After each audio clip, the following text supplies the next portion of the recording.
President Helen Davis stood at the podium in the Great Assembly Hall on Unity Station, looking out at representatives from every species in the galaxy. 10 years had passed since humanity's return from exile, and the chamber where she spoke had replaced the old Federation Council chambers that had once voted to cast her people into darkness.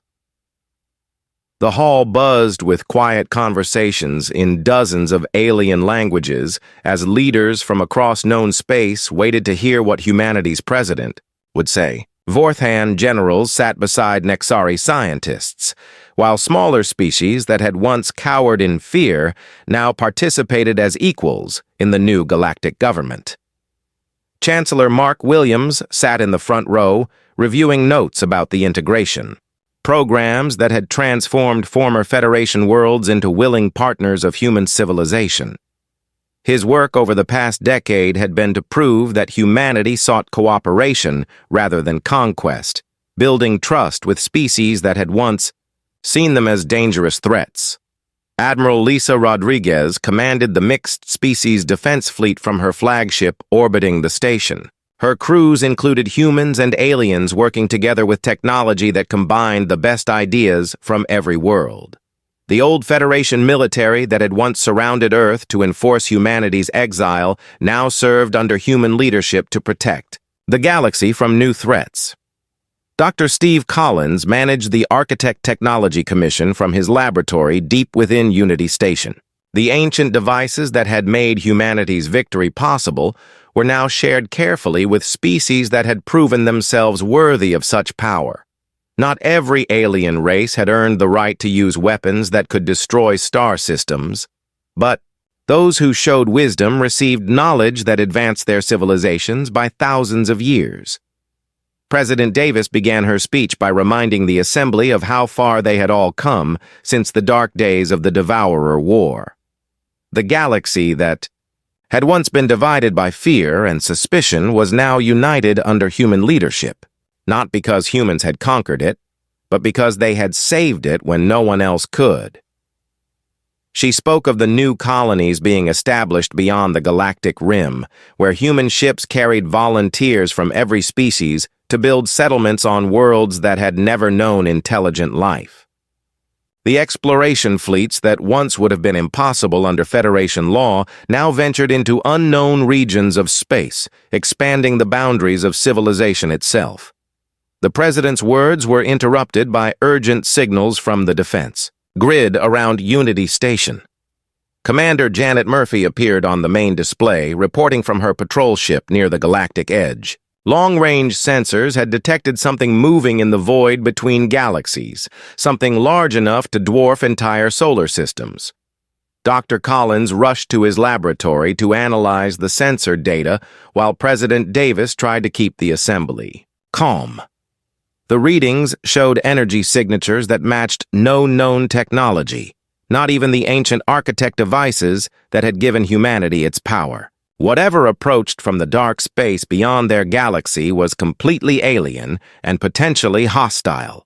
Admiral Rodriguez ordered the defense fleet to maximum alert while Commander Murphy's scouts moved closer to investigate the mysterious signals. The ships that returned brought news that made even the most experienced officers feel small and helpless. The objects approaching their galaxy were not ships, but living creatures the size of planets, swimming through space like whales through an ocean. The beings sent communication signals that Dr. Collins's computers could barely translate. They called themselves the Wanderers and claimed to be older than any civilization in the known universe. They had been traveling between galaxies for millions of years, watching younger species rise and fall like waves on a beach. The Wanderers had come to investigate the energy signals from humanity's war against the Devourers. They were curious about the species that had accomplished what the architects themselves could not do, defeating an enemy that had consumed countless civilizations across multiple galaxies. President Davis found herself facing the most important diplomatic meeting in galactic history. The beings that approached could destroy every world with a thought, but they seemed more interested in learning about humanity than conquering them. She ordered Unity Station prepared to receive visitors unlike any the galaxy had ever seen. The first wanderer to enter their space was a creature of pure energy, wrapped in matter that shifted and flowed like liquid starlight. It spoke directly into the minds of everyone in the assembly hall, its voice carrying the weight of ages beyond human comprehension. The ancient being explained that it had watched the devourers spread across dozens of galaxies, consuming every civilization they encountered. The architects had been the only species to even slow their advance, and their sacrifice had bought time for younger races to develop. But only humanity had found a way to truly defeat the ancient enemy. The Wanderer revealed that humanity's unique neural patterns were not an accident, but the result of genetic changes made by the architects during their final years. They had used their last resources to plant the seeds of their salvation in a young species that showed promise, hoping that someday humans would grow strong enough to finish what they had started. Dr. Collins realized that this explained why human minds could control architect technology while other species could not. The ancient race had literally designed humanity to be their successors, creating a species that could adapt and innovate in ways that would allow them to surpass even their creators. The revelation changed how every species in the galaxy viewed humanity. They were not just lucky survivors who had stumbled onto powerful technology, but the chosen inheritors of the most advanced civilization that had ever existed. The responsibility was overwhelming, but it also explained why humans seemed to understand the universe in ways that other species could not. The Wanderer offered humanity a choice that would define their future among the stars. They could remain in their home galaxy as its protectors and rulers, or they could join the Wanderers in exploring the vast universe beyond. Other species had been given similar choices over the millions of years, but none had ever been considered worthy of traveling with beings so ancient and powerful. President Davis looked around the assembly hall at the faces of aliens who had once voted to exile her species. The Vorthans, who had called humans dangerous, now looked to them for protection. The Nexari, who had thought themselves superior, now sought human wisdom. Every species in the galaxy had learned to respect the people they had once feared. But humanity's greatest achievement was not the power they had gained or the respect they had earned. It was the choice they made when offered the chance to leave the galaxy behind.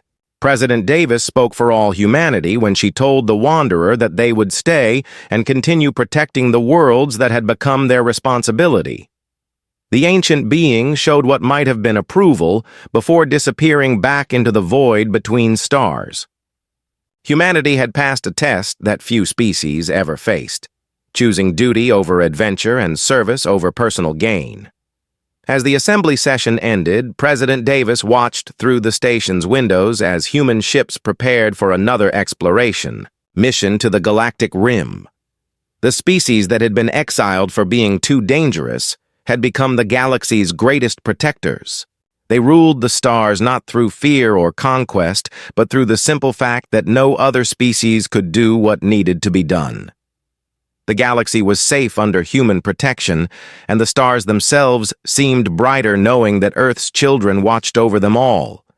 Fleet Admiral Casey Brooks stood on the bridge of the New Haven as her massive fleet emerged from the dark space beyond the Galactic Rim. The sight that greeted them made even the most experienced officers gasp in shock. The galaxy they had left 7 years ago was dying. Entire star systems flickered and went dark as the devourers consumed everything in their path. What had once been the bright core of galactic civilization now looked like a spreading cancer of empty space. Emergency broadcasts filled every communication channel with desperate pleas for help from species that had once called humans dangerous and primitive. Captain Dan Foster checked his weapon systems as the human fleet moved deeper into Federation space. His strike teams carried architect-enhanced weapons that could cut through devourer constructs like paper through steel. For months, They had trained with technology that made them faster, stronger, and deadlier than any soldier the galaxy had ever seen. The first test came at the Corvin system, where a devourer swarm was consuming the last Vorthon stronghold. Admiral Brooks watched her tactical display as 3 massive enemy vessels, each the size of a moon, moved between the planets like hungry predators. Smaller devourer ships swarmed around them, feeding energy back to their larger companions. Casey gave the order to attack, and the human fleet moved with precision that amazed even their own crews. Ships powered by hybrid architect technology accelerated beyond anything the enemy expected. Human weapons fired energy beams that the devourers could not adapt to or absorb, striking them down before they could learn new defenses. Dan Foster led the first boarding action against a damaged devourer construct, his teams moving through corridors that seemed to shift and change around them. The enemy ships were not built but grown, their walls pulsing with organic technology that tried to trap and consume the human soldiers.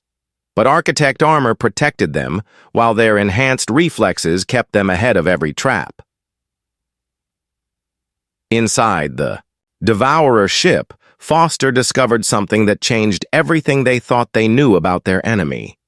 The constructs were not alien invaders from another galaxy, but the twisted remains of the architects themselves. Ancient technology had turned against its creators, consuming their minds and bodies to fuel an endless hunger for knowledge and power. Dr. Amy Carter worked frantically in the New Haven's laboratory, analyzing samples that Foster's teams had recovered from the destroyed devourer ships. Her research confirmed the terrible truth that the architect records had only hinted at. The devourers were what happened when a civilization's technology became too advanced for its wisdom to control. News of humanity's victories spread quickly through the remaining Federation worlds. For the first time since the crisis began, someone had not only fought the devourers, but actually defeated them. Alien governments that had once voted to exile humanity now sent desperate messages begging for protection and alliance.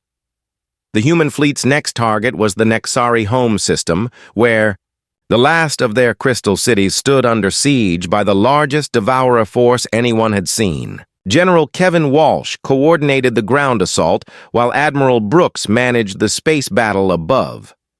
The sight of human ships arriving brought hope to a species that had given up all chance of survival. The battle for Nexus Prime lasted 3 days and showed the galaxy what human determination could accomplish. While Nexari forces had hidden in their crystal towers waiting for death, human soldiers fought through streets filled with devourer constructs, pushing the enemy back meter by meter until the city was free. The Nexari leader, once arrogant and dismissive of human intelligence, knelt before General Walsh in gratitude. The crystal being's light pulsed with colors that meant deep respect and amazement. They had never seen tactics like the humans used, combining brutal efficiency with creative solutions that the devourers could not predict or counter. As humanity liberated world after world, they faced choices that would define their character as a species. Some human commanders wanted revenge against the aliens who had exiled them. Others pushed for humanity to claim the best worlds and resources for themselves. But Admiral Brooks kept her fleet focused on their mission of salvation rather than conquest. The real test came when long-range scouts reported that Earth itself was under attack by a devourer force larger than any they had faced. The blue world that had once been humanity's home was surrounded by enemy ships that were using it as a base to launch attacks throughout the solar system. Admiral Brooks called together her senior staff to plan the most important battle in human history. They would not just be fighting to save a planet, but to prove that humanity deserved its place among the stars. The aliens who had exiled them would finally see what they had created by forcing humans to become something greater than they had ever been. The fleet that approached Earth was nothing like the desperate evacuation ships that had fled 7 years before. Human vessels now moved with the grace of apex predators, their hulls gleaming with architect enhancements that made them nearly indestructible.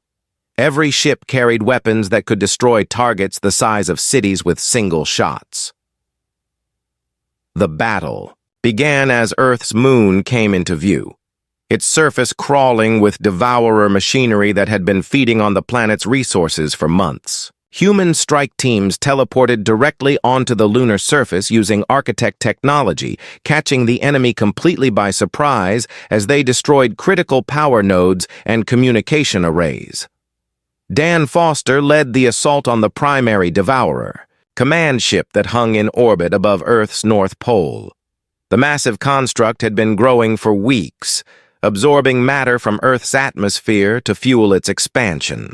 But human weapons designed with architect principles cut through its defenses as if they were made of paper. As the command ship died, its destruction sent feedback through the entire Devourer network around Earth. Smaller constructs began to collapse and burn up in the atmosphere, while larger vessels lost coordination and became easy targets for the human fleet. The sight of their homeworld being liberated brought tears to the eyes of veterans who had never expected to see Earth again. General Walsh stood on the surface of Earth for the first time in 7 years, breathing the air of the world where humanity had been born. Around him, Devourer wreckage smoldered in the ruins of cities that would need to be rebuilt. But the planet lived, and with it, the dream of humanity's return to its rightful place in the galaxy. The final Devourer stronghold fell. 3 weeks later, when human forces destroyed a massive construct that had been consuming Jupiter's moons.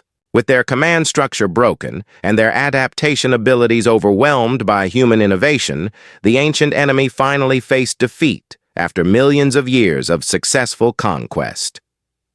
As Admiral Brooks accepted the surrender of the last Federation, holdout commanders, she realized that humanity had not just won a war, but transformed the entire galaxy. The species that had once feared human unpredictability now looked to them as saviors and leaders. The exile that was meant to be humanity's punishment had instead become their path to greatness. Grace Parker stood at the observation deck of New Terra's main building and watched the sunrise paint the ancient ruins in golden light. 5 years had passed since humanity first arrived at Haven, and the small settlement had grown into a thriving city of 50,000 people. The alien structures that rose from the ground like crystal trees still amazed her every morning. The ruins covered nearly half the continent, stretching beyond the horizon in perfect geometric patterns. Dr. Tony Adams called them the work of the architects, a race that had vanished long before any current species had reached the stars. But their technology still functioned after millions of years, waiting for someone to unlock its secrets. Grace walked through the busy streets toward the research center where Dr. Adams spent most of his time. Human children played between market stalls while their parents traded with drifter merchants who had become their allies in exile.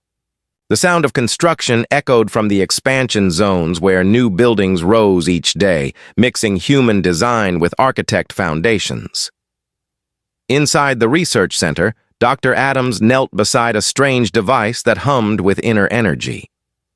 The architect machines responded to human touch in ways they never had for other species. Rachel Stone, the colony's chief engineer, worked beside him with tools that combined human engineering with alien materials they had learned to shape and control. Rachel looked up as Grace entered the room. The engineer's hands glowed faintly, blue from contact with architect energy conduits, a side effect that worried the medical team but seemed to cause no harm. Rachel had been the first to discover that human neural patterns could activate dormant architect systems, opening doors that had been sealed for ages. Dr. Adams showed Grace his latest discovery, a chamber deep in the ruins where holographic images told the story of an ancient war. The architects had fought something terrible, something that consumed entire star systems and left nothing but empty space behind. The images were unclear, but they showed massive fleets of strange ships advancing through the galaxy like a plague. Outside the research center, a communication array crackled to life with an incoming message from deep space. The operator called. For Grace immediately, his voice tight with excitement and fear. On the main screen, a familiar face appeared that made Grace's heart skip a beat. Commander Lisa Rodriguez spoke from the bridge of a Federation scout ship, her uniform different from the one she had worn during humanity's exile. Behind her stood aliens that Grace recognized as former Federation Council members, but their expressions showed none of the arrogance from 5 years ago. Instead, they looked desperate and afraid. Rodriguez explained that she had defected from Earth's old government, along with thousands of others who had lost faith in the Federation's lies. She brought terrible news from the core worlds, where the galaxy's major powers had been tearing each other apart in a war that grew more destructive each day. The Nexari Collective had attacked the Vorthan Empire with weapons that turned planets into glass. The Vorthan had responded by unleashing biological agents that killed entire species in days. Other Federation members had chosen sides or tried to remain neutral, but the conflict spread to every corner of known space. But the war had awakened something worse than any military force. Deep in the galactic core, ancient machines had begun to stir in response to the energy signatures of advanced weapons. Rodriguez called them the Devourers, and her description matched the enemy that the architects had fought long ago. Matt Johnson, New Terra's security chief, joined the emergency meeting as Rodriguez continued her report. The Devourers had already consumed 3 star systems, turning suns into dark matter and planets into cosmic dust. They learned from each attack, adapting their methods and growing stronger with every victory. Long-range sensors from Federation. Worlds showed massive energy signatures moving through space at impossible speeds. The Devourers were not just destroying civilizations, they were absorbing them, taking their knowledge and technology to fuel their own growth. No weapon the Federation had tried could even slow them down. Dr. Adams studied the tactical data that Rodriguez had brought, comparing it with the architect records. The connection became clear as he overlaid the ancient battle maps with current star charts. The Devourers were following the same path they had taken millions of years ago, targeting the same types of systems in the same order. Rachel Stone pulled up holographic displays of architect technology that humanity had learned to operate. The ancient machines had been designed specifically to fight the Devourers, using principles that current Federation science could not understand. But humans could make them work, just as they had made every other architect device respond to their commands. The meeting continued through the night as more reports arrived from Federation space. Entire fleets were disappearing without sending distress signals. Planets went dark one by one as the Devourer advance continued toward the galaxy's most populated regions. The Federation Council had collapsed as member species fled in panic or tried to hide in distant systems. Grace faced the most important decision since humanity's exile. They could remain safe in their hidden colony while the galaxy burned around them. The Federation had thrown them out and left them to die in unknown space. No one could blame humanity for staying neutral in a war that was not their fault. But the Architect ruins told a different story. The ancient race had faced the same choice when the Devourers first appeared. They could have hidden in distant galaxies or fled to other dimensions where the enemy could not follow. Instead, they had chosen to fight, even though it cost them everything. Dr. Adams found more chambers deep in the ruins that showed the end of the architect civilization.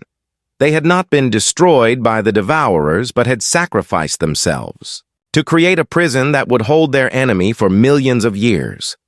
The weapons and defenses scattered across the galaxy were not just tools of war, but the components of a massive containment system. Rachel Stone realized what the discovery meant for humanity's future.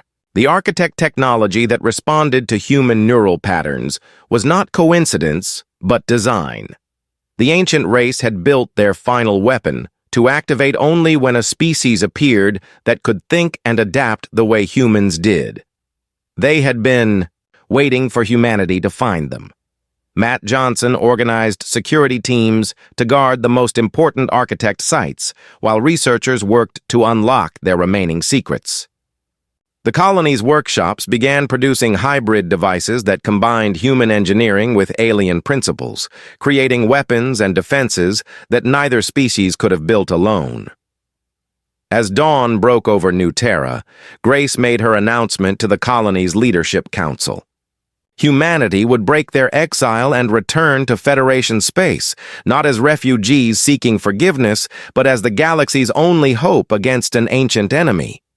They had the technology and knowledge needed to fight the Devourers, but more importantly, they had the will to do what others could not. The decision was unanimous. Within days, New Terra's shipyards began construction of a fleet unlike anything the galaxy had ever seen. Human crews trained with architect weapons, while engineers designed vessels that could travel between stars faster than any Federation ship. The exiles were preparing to become saviors. Grace stood once more at her observation deck as the first new warships lifted off from the colony's spaceports. The Federation had cast humanity into the darkness between stars, thinking they were solving a problem.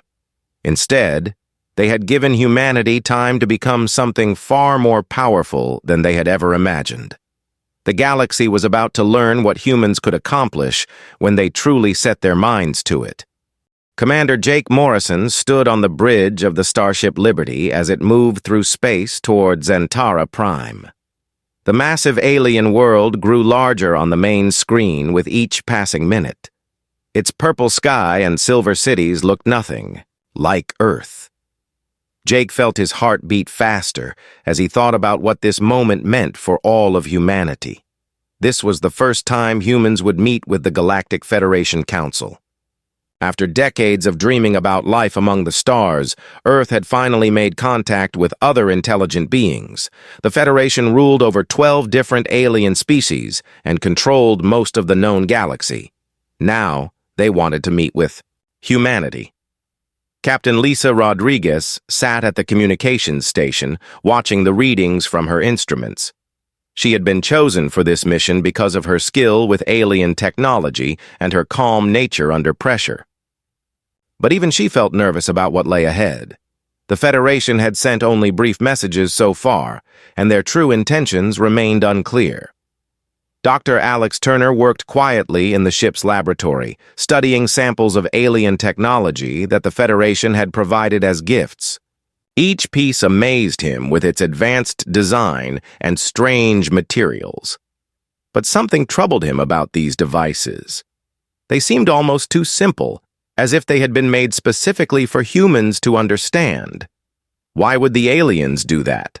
As the Liberty approached the space station orbiting Zentara Prime, Jake could see dozens of alien ships surrounding them. The vessels came in shapes he had never imagined, with hulls that seemed to shimmer and bend light itself. Some were as large as Earth's biggest cities, while others moved like living creatures through the void. The Federation Council met in a vast chamber at the heart of the station. Jake walked into the room with his small human delegation, trying not to show his wonder at what he saw. The chamber walls curved upward into a dome that showed the stars outside.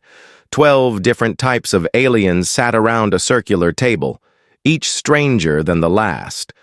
The Vorthon representative stood nearly 3 meters tall with gray skin and 4 arms that ended in clawed hands. His species had built the largest military force in the galaxy. Beside him sat a Nexari, whose crystalline body pulsed with inner light, and whose mind could process information faster than any computer humans had ever built. Admiral Korth of the Vorthon fleet spoke first, his voice deep and threatening. He told the humans that their species worried the Federation.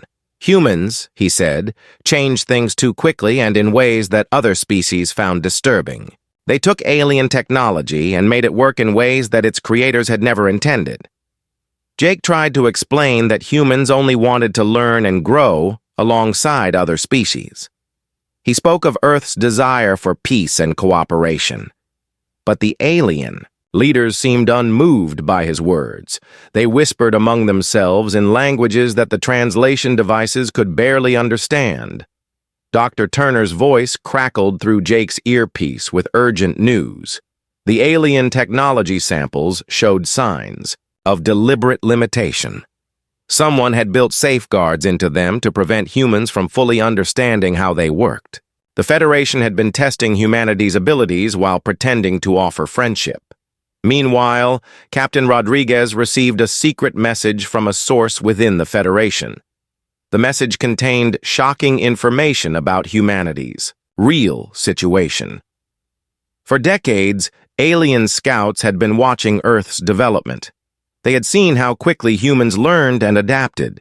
They had witnessed human engineers take broken alien devices and not only repair them, but improve them in ways that frightened their original creators. The Federation leaders had called this meeting not to welcome humanity, but to decide what to do about the threat they represented.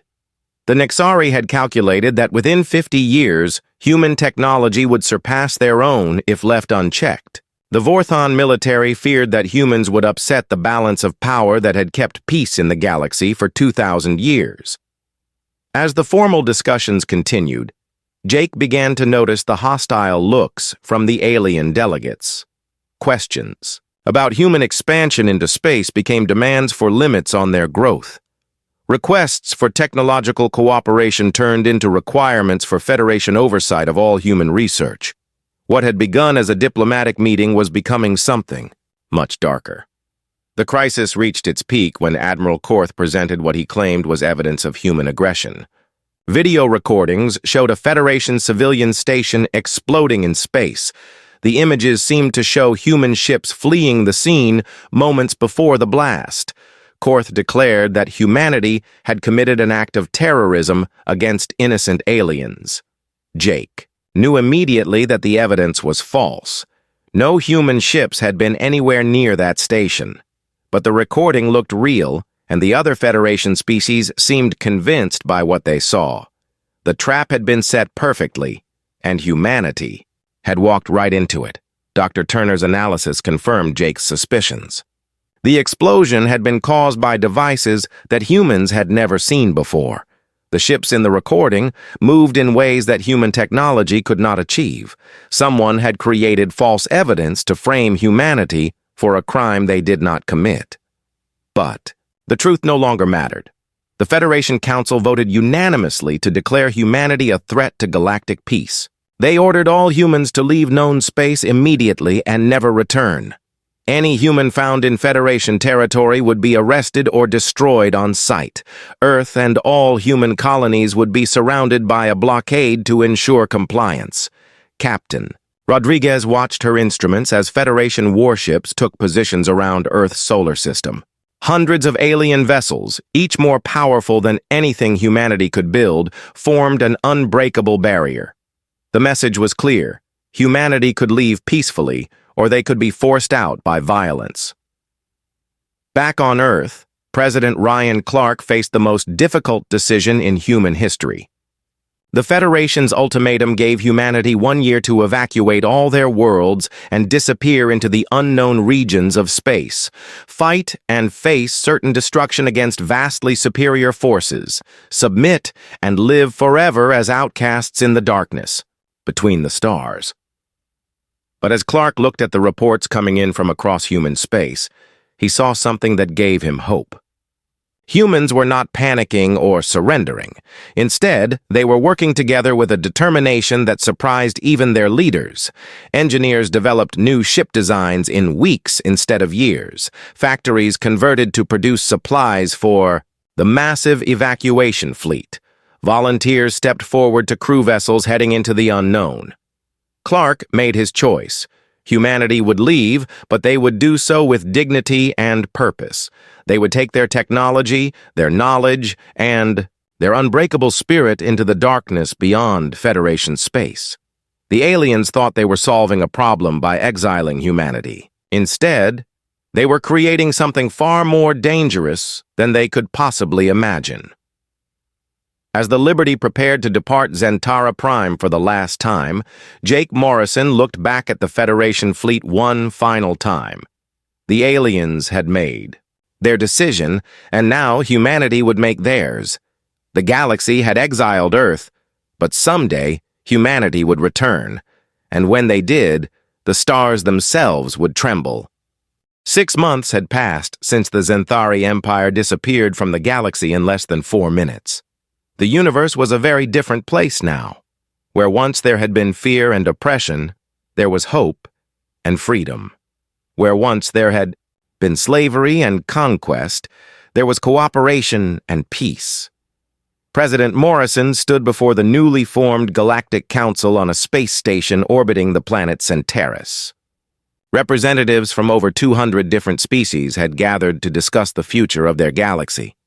The meeting hall was filled with beings of every shape and size imaginable, all united by their gratitude to humanity. "Friends, President," Morrison said, addressing the assembled delegates, "6 months ago, many of your worlds lived in fear. Today you are free to choose your own destinies, but freedom comes with responsibility. We must work together to ensure that no empire like the Zenthari ever rises again." Ambassador Veltar of the Catharan Republic stood to speak. His people had been among the first to contact Earth after the Zenthari defeat. "President Morrison, your species has given us the greatest gift possible. You gave us back our lives. How can we ever repay such a debt?" "There is no debt," Morrison replied with a smile. "We did what anyone should do when they see innocent people being hurt. We helped." What the alien delegates did not fully understand was how carefully humanity had planned this moment. Dr. Nina Walsh had spent years developing not just weapons, but technologies that could rebuild entire civilizations. Medical advances that could cure diseases that had plagued alien species for thousands of years. Construction techniques that could build cities in days instead of decades. Admiral Ben Hayes was coordinating humanitarian efforts across the galaxy, from his headquarters on Earth. Human ships were delivering supplies, medicine, and technical assistance to hundreds of worlds that had been damaged by Zenthari rule. "Status report," he requested from his aide. "Sir, Operation Helping Hand is proceeding ahead of schedule," Colonel Steve Murphy replied. "We have established medical centers on 87 worlds. Our agricultural specialists have increased food production on over 200 planets. Construction teams have rebuilt infrastructure on 53 systems, and the former Zenthari worlds. Most are doing well, sir. The species that were enslaved by the Zenthari are adapting to freedom. Some need more help than others, but they are all making progress." Captain Alex Rodriguez was commanding one of the humanitarian fleets aboard his new ship, the Peaceful Dawn. The vessel looked nothing like the stealth fighters and warships that had destroyed the Zenthari. This ship was designed for healing, not fighting. "Captain," his medical officer reported, "we have successfully treated the plague on Zarian Prime. The entire population should be cured within the next week." "Excellent news," Rodriguez said. "What is our next destination?" "The Altari system, sir. They need help rebuilding their cities after the Zenthari bombed them." Rodriguez nodded. This was the kind of mission he preferred. Instead of destroying enemies, they were saving lives and building hope. Commander Ryan Kelly had traded his research vessel for a massive construction ship called the Builder's Dream. His crew was made up of engineers and architects instead of soldiers and spies. "Sir," his chief engineer said, "the new hospital on Valdris is complete. It can treat 10,000 patients at once and has the most advanced medical equipment in the galaxy." "How long did it take us?" Kelly asked. 3 days, sir." Kelly smiled. The old hospital that the Zenthari had destroyed would have taken the Valdris people 50 years to rebuild on their own. Human construction technology could accomplish in days what took other species decades. On Earth, Dr. Walsh was working in her laboratory with alien scientists from dozens of different worlds. They were developing new technologies together, combining human innovation with alien knowledge to create solutions that neither could have achieved alone. "The quantum healing technology is ready for testing," she announced to her team. "This should be able to repair genetic damage from Zenthari weapons." Dr. Zethara, a scientist from the planet Nexus, looked at the readings with amazement. "Dr. Walsh, this technology could save millions of lives. The Zenthari used biological weapons that damaged the DNA of entire populations. We thought those people were doomed to die slowly. Not anymore," Walsh said, "and this is just the beginning. We have plans for terraforming technology that can restore damaged planets, atmospheric processors that can make dead worlds livable again, and energy systems that can power entire civilizations without pollution." Major Kate Thompson was now coordinating something much more pleasant than weapons systems. Her new job was managing the Galactic Communication Network, a system that allowed every world in the galaxy to talk to each other instantly. "Ma'am," her technician said, "we just received a message from the Outer Rim territories. The Kalari people want to thank humanity for the food shipments that saved their colony." "Send them our best wishes," Thompson replied, "and ask if they need anything else." The network carried thousands of such messages every day. Gratitude, requests for help, offers of friendship, and invitations to cultural exchanges. The galaxy had become a much friendlier place. Captain Dan Foster was overseeing the decommissioning of Zenthari weapons facilities. His job was to make sure that the tools of oppression could never be used again. "Sir," his demolition expert reported, "the last Zenthari weapons factory has been completely destroyed. All of their planet-killing weapons have been eliminated." "Good," Foster said. "What about their research data?" "We saved anything that could be used for peaceful purposes and destroyed everything else. No one will ever be able to build Zenthari war machines again." President Morrison received daily reports about the progress being made across the galaxy. Former slave worlds were becoming prosperous trading partners. Species that had been enemies under Zenthari rule were now working together as friends. Pirates and warlords who had thrived during the chaos of the Empire's rule were finding that their victims now had powerful protectors.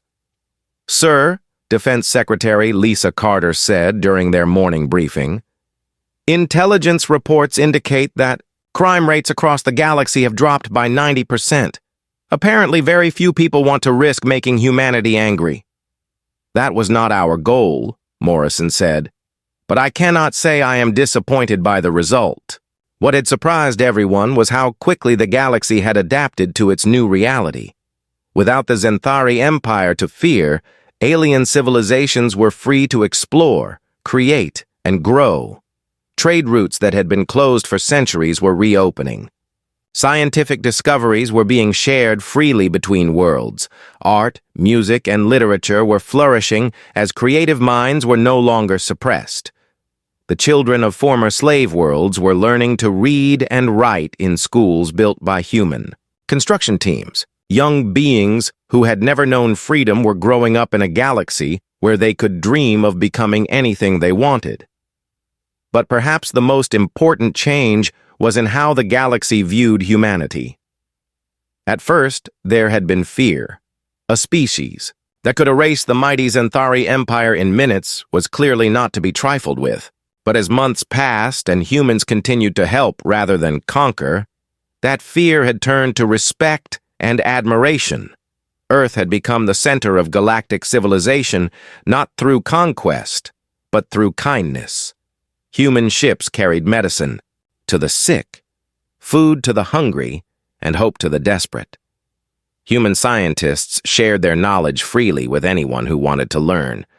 Human engineers built schools, hospitals, and homes on worlds that had been devastated by war.